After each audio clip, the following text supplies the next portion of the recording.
play Red Dead so fast on the 5090. You can download Red Dead in 1 second with 6G. And the 9800 X3D is real, it's coming out, and price drops. Oh. Let's get into the hot news, everybody. I'm your Brett host. We're going to be going over the hottest tech news I can find on the internet while you enjoy your breakfast this Tuesday, October 22nd, 2024, also known as The day. Rikus' birthday! Happy birthday, Rikus!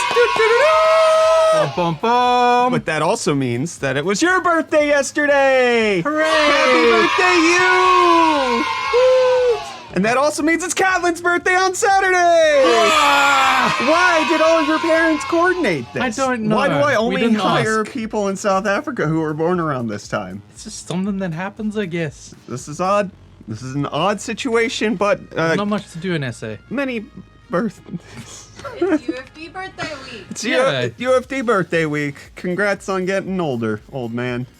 Look at you go. I'm aging rapidly to your location. And what I hope is at my location sometime soon. Hot 5090s. That's what I'm talking about. Hot. And we got video of 5090 booting up into Windows for the first time. So this is coming from an Indonesian Zotac lab where they powered on the 5090, got it into Windows, and then the employees all celebrate and are excited because the 5090 booted up for the first time. Hell yeah. This is something that should not be seen on the internet. This Oh, no, is- absolutely this not. is a validation process. And when Zotac came back to the office on Monday, they made sure to put out an announcement saying that is not a 5090. Stop spreading lies. Stop lying about this, saying over the last 2 days we have noticed inaccurate speculation, and instead that it's their new RTX 4070 Ti Super Solid. Sure. Sure.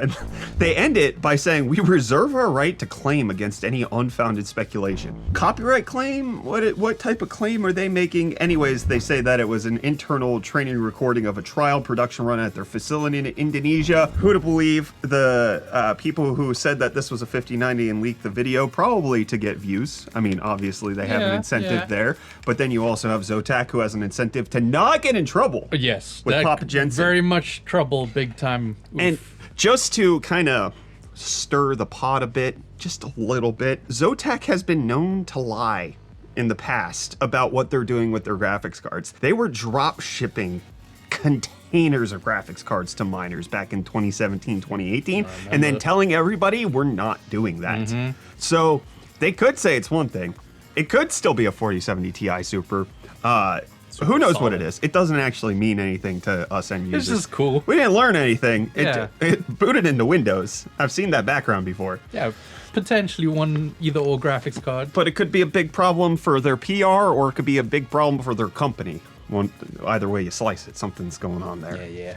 And what's also going on is today's video sponsor. Recently, I upgraded to a brand new black titanium iPhone 16 Pro Max, and despite its longer battery life, it still does need to be charged. And that's where today's sponsor Basis comes in with their Pico Go line of charging accessories. Pico Go is a series of smart charging solutions designed to be ultra portable and reliable. With iPhone 16s now supporting up to 45 watts of power, the Basis Pico Go 45 watt fast charger is a perfect and tiny companion, and also great for keeping your MacBook charged too. Utilizing the latest generation of GaN technology, this little Pico Go fast charger achieves an energy conversion efficiency of up to 93%. This little guy also packs a ton of safety features to keep your devices charging as healthy and efficient as possible. Thanks to the premium PI chip from the same manufacturer as the iPhone, your device won't overheat or overcharge. Inside, components are stacked and made of graphene to allow heat dissipation, while BCT Smart Temperature Control Tech monitors overheating with 200 checks per second. Just take a look at how much smaller it is than Apple's own 20 watt fast charger. Smaller and faster is always better, especially when it comes to travel. The Pico Go can also save space at home by not being such a space hog on your power strip. Nothing's more annoying than a charger that takes up more than the outlet that it needs. Keeping things compact, the Pico Go 45 watt fast charger pairs great with Basis's retractable 100 watt USB-C charging cable. It's also important to note that while the UFD Tech office is an Apple-centric space, the Pico Go line works great to keep your ROG Ally, Switch, or Samsung phones charged too. Check out these two super convenient charging solutions as well as the rest of the Basis Pico Go lineup via the link in the video description. Thanks to Basis for sponsoring today's video. Well, you could use the Basis Pico Go charger to charge your Steam Deck, but not your Steam Deck 2. anytime soon, that is, because Valve yet again is coming out with the report that they are not going to be releasing Steam Decks very quickly. They're not doing yearly releases. They say that it's unfair to consumers, especially because there's not a generational leap. So anybody who buys one now, if they release a Steam Deck 2 now, it's not going to be that much faster, and the people who purchased one just 6 months ago are going to feel screwed over. This is not new information. Yeah, this is kind of been their stance on it for a while now. It's just getting reiterated now because we've had the Steam Deck OLED for a little bit. That was about a year ago. You were here when I ordered it. Yeah, people are sort of clamoring for something new. Yeah, they want another one. I don't know. I'm happy with my Steam Deck OLED. I get the idea that they want to do a generational leap. I think make it worth it. Steam Deck's underpowered. I think they could do a generational leap with Strix Halo. That's what I'm thinking. I'll be hopeful for that. We'll see. We'll see how that all plays out. But you know what I'm hopeful for, Reece? You survive. What? Giving us the deals. Oh, I can do that, hopefully. Hopefully it doesn't drain your life force too much. Deal. And welcome back to UFD Deals, bringing the hottest tech deals out on the internet. And hey, look at that. Today's a case day. Birth case. Birth case. Happy birth case. Do they fit children? Don't fit children in the case, please. Good idea. Some of them are micro ATX. Okay. Actually, no, mini ATX. But hey, first up, we have the Fractal Design Pop Mini Silent, which, fun fact, first time I ever heard of Fractal was trying to build a studio PC and trying to find out which was the most silent case, and that's where I got drawn to their silent design. I think it was like the R3 back then. Holy cow. Anyways, this one's going for $59.99, making it $20 off. He's had a birthday. He went on a nostalgia trip. Yeah, we almost lost him there. I was zoning out into the beyond. But then next up, another fan favorite here at the office, the Thermaltake Tower 200. Mini ITX case available in black for only $79.99, making it $20 off. And then lastly, we have the Corsair 6500D Airflow Dual chamber mid-tower dual chamber case, available in black for $99.99, making it $100 off or 50%. Whichever sounds better to your ears. But hey, with that, the deals are done. You can find these and more linked in the video description down below. But until next time, I'll hand you off back to Brett for the rest of your hot news. Oh, thank you, Reece. Well, Made my chair shorter. Well, that Fractal Design Mini that you showed off, well, guess what? Fractal announcing that they're going to be part of Best Buy now. Oh, yeah. And by part of, they're going to be selling there. Yeah, I phrased that really poorly. Now I get what you mean. They're partnering with Best Buy to sell in North America. It's going to be available at bestbuy.com. I really hope they bring it to the retail stores because ours is just a flood of NZXT and Corsair. Would love to have some Fractal in there so that gamers and regular people know what they're missing. And I was about to say, just checking it out in person. It'd be a good move from Fractal to do that. And it allegedly is going to be a good move from 5G to 6G on your phone. Most people have been underwhelmed with 5G. It's not that much faster than 4G. It's not that much faster than 4G and actually has spotty reception for a lot of people, but tests are being done on 6G and it's up to between, depending on who you read, 5,000 and 9,000 times faster. Some people are quoting the max speed of 5G. Some people are quoting the average speed of 5G. But regardless, it's 938 gigabits per second that they were able to test it at with the broadest spectrum of frequencies ever recorded from 5 gigahertz to 150 gigahertz. And it was a multiplex setup where it wasn't just a single frequency, it was multiplex, and they were able to deliver, which I think it's like 118 gigabytes per second is what that equals out to, and that's the install size of Red Dead 2. Ooh. So it's a lot of motion. Obviously, this is in like peak conditions. This is not going to be what end users receive on their phone, but if we could get gigabits on your phone, I don't even get gigabits at my house. Don't do a speed test on a capped line. Oh, well, the FTC is looking to fix that here in the States. Getting data caps. Good. Looking into it, at least. You know what else has been good? If you bought an AM4 motherboard, guess what? There's more! More still! More chips!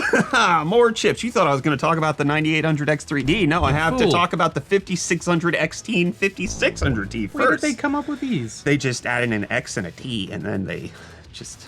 Here you go. New CPUs allegedly supposed to be launching in the next couple of months. There's not much difference between these. The new 5600 XT and the 5600T, they're roughly what a 5600 and a 5600X are. Is this an OEM kind of thing? It might end up being that way where they had to refresh it. More, in case you wanted it. More. And speaking of more 9800 X3D, it's real, it's official. AMD coming out and saying exactly that they're doing it when it's coming out, but they did not reveal the price. Instead, they announced a temporary price reduction on the 9000 series. Just so anybody is not confused, the price drops you are seeing on the 9000 series is temporary for the holiday only, starting yesterday, October 20th. So the 9950X is getting $50 off, the 9900X is $30 off, as well as everything else in the lineup, the 97 and 9600X. Why don't you give us those deals, Deal Master? I didn't see those ones, to be fair. I have the slide right here. I see those Am now. I better at deals than you are? You might be. That's messed up, brother. You're slipping in your old age. It's gross. Anyways, holiday promotional sale on these. The prices may elevate afterwards, but the 9800X 3D announced to be coming out on Dr. Lisa Su's birthday, November 7th, 11/7, or if you live in the rest of the world, 7/11. I don't know why that's significant, but 9800X 3D, they're teasing it today. I mean, they teased the 9700X and then they delayed it by a week. So, you know, maybe it will release on November 7th, maybe it won't. Retailers are indicating that it might actually be more expensive than the previous, from $484 to $525, which the 7800X 3D came in at $449. Yeah. I've heard reports that it's supposed to be more expensive, so it might come in at that $499 mark. Who's Mark? Well, hi, Mark. That guy. So who knows how this is gonna wind up? But interesting. It's real. It's real. Everything we've been telling you about, it exists. It's right there. It's on the screen. And you know what else is on the screen? Your comments. You're not real people to me. You're just text pixels generated, refreshing 120 times a second on this laptop. Now on Flowplan, we got Northern Llama refreshing first, saying, I'm loving the mech keyboard deals. Keep them coming. He did not. He hates that you wanted that. You got none today. Ha ha, ha ha. Specifically because I saw that comment. Then over on YouTube, we had a bunch of 5800X 3D users being like, thank you, long live, feel lucky to own it. Nothing hurts it. Great chip. Always a place in my heart. RIP to the GOAT. I almost said GOT, that Game of Thrones. And then we got Z-Shrink saying, how dare you change the upload time? Where have you been, young man? Do you know how worried I've been just sitting here waiting on you to get home? Wait, where am I? All right, so Thursday's episode of Hot News was late. I forgot to schedule it. Oops. Oopsie. Then there wasn't enough hot news for Friday's episode, so we just canned it. And then we're not doing Monday episodes of Hot News anymore. This is a little announcement for everybody who sticks around for comment response. Because my wife is due with our fourth child sometime soon, I need to start pulling back on my responsibilities here at UFD Tech. So if there's no news, I'm not going to film an episode, and I'm taking all Mondays off for Hot News because they require me to work on Sunday to get them done. So I'm done working on the weekend for the foreseeable future. You wanted Monday Hot News. That came at a great cost to my weekend. And now no longer, I have to be a father of 4 kids. I don't know what that's gonna be like, man. Yeah, yeah. 3 kids is tough. Why are we having a 4th? I'll see you back here tomorrow.